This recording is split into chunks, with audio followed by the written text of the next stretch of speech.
Method-based sound design is evil! All they're doing is shortcutting you to results and robbing you of actually understanding your tools, which would then allow you to make your own unique techniques, which is what the people you're trying to copy do anyways. Pull up the graphic! This is how methods come about. First you have creation, which is when an artist makes a cool sound from their own experience and knowledge of sound design. Next, you have emulation, which is where someone else uses their own knowledge to get close to make something that's kind of like those sounds. That's where the method kind of gets born. And the final step is imitation, where that method gets spread around like wildfire and people start using it without actually understanding why or how it works, but they just use it kind of mindlessly, but they don't actually learn from it. And that's the problematic part, because if your goal is to make crazy, awesome, cool sounds, then just using methods and racks and whatnot isn't actually teaching you the skills to make those sounds. You're in this step, when in reality you want to be in this one.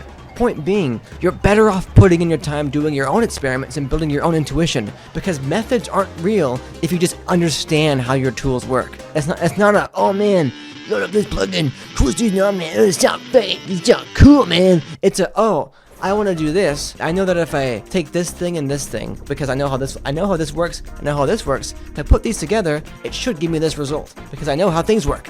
And then, oh my gosh, now these same things can be applicable and useful in a billion other contexts. Now imagine that, but you know that for just most stuff you use, at least all of the basic kinds of effects. If you have a really good handle and intuition on how these things operate and how they affect certain things, then you can just be like, okay, I have this problem, or I have this sound I want to make. Okay, how can I make that happen?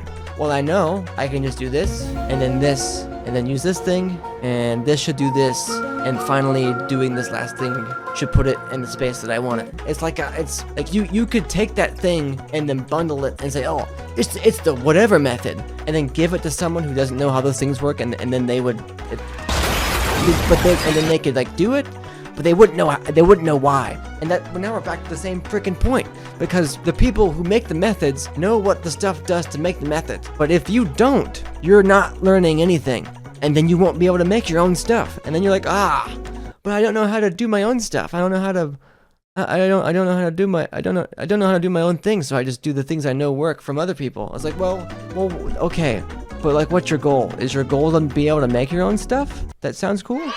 Well, okay. Well, then just mess around with stuff.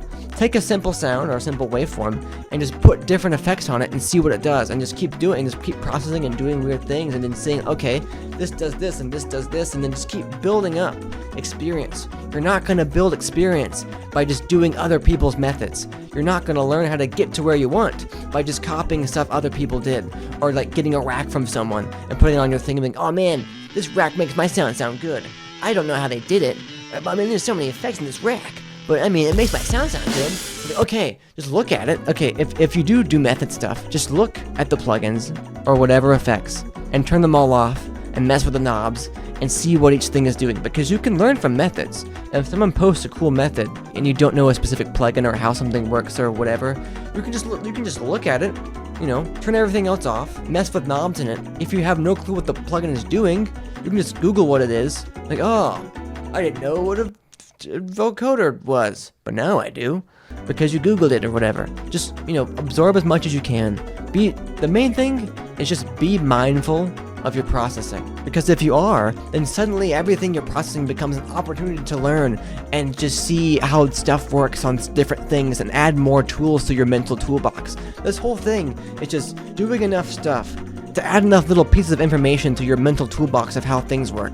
That way, when you encounter a thing you want to make or a problem you want to solve, you have a good set of tools to know how to accomplish or do that thing. And that's kind of the crux of production, is just knowing how stuff works. That way you can do what you want to do. And at the end of the day, I don't know if there's a better goal than just being able to do what you want to do. And that's the whole point of this. Stop mindlessly copying stuff and then wondering why you can't make what you want to make. Here's the thing.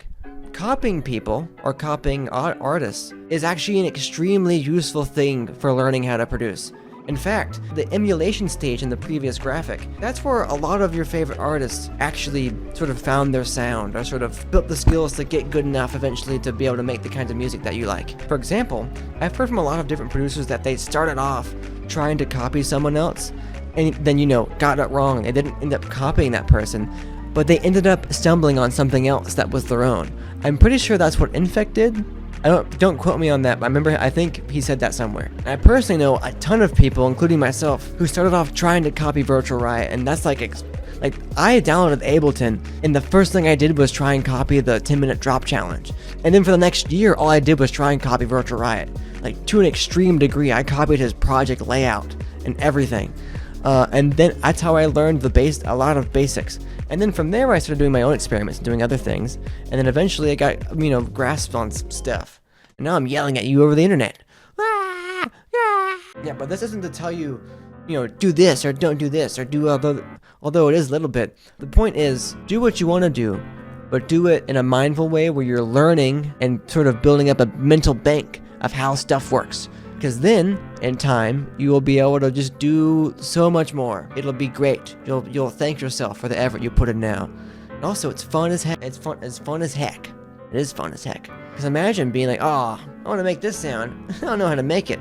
But imagine in like a year or two, you do a bunch of stuff, you learn a bunch of things, you're like, oh, I know how that sound's made because of blah blah blah blah blah blah blah blah blah blah blah blah. And it's not from a random video that you just copied without understanding it. It's from your own experience where you learn those things to make that thing. Isn't that great? But anyways, I wish you the best of luck in all your journeys, and I hope that you take this information and you move forward with it and you learn from whatever you're doing all the time a bit more, because you're doing the stuff. Why not gain a little bit more? And with that being said, I wish you adieu. And I also wish you to make whatever cool sounds you want to in the future with all of the knowledge you'll gain from doing your own experimentation and learning, because that's what friends are made of.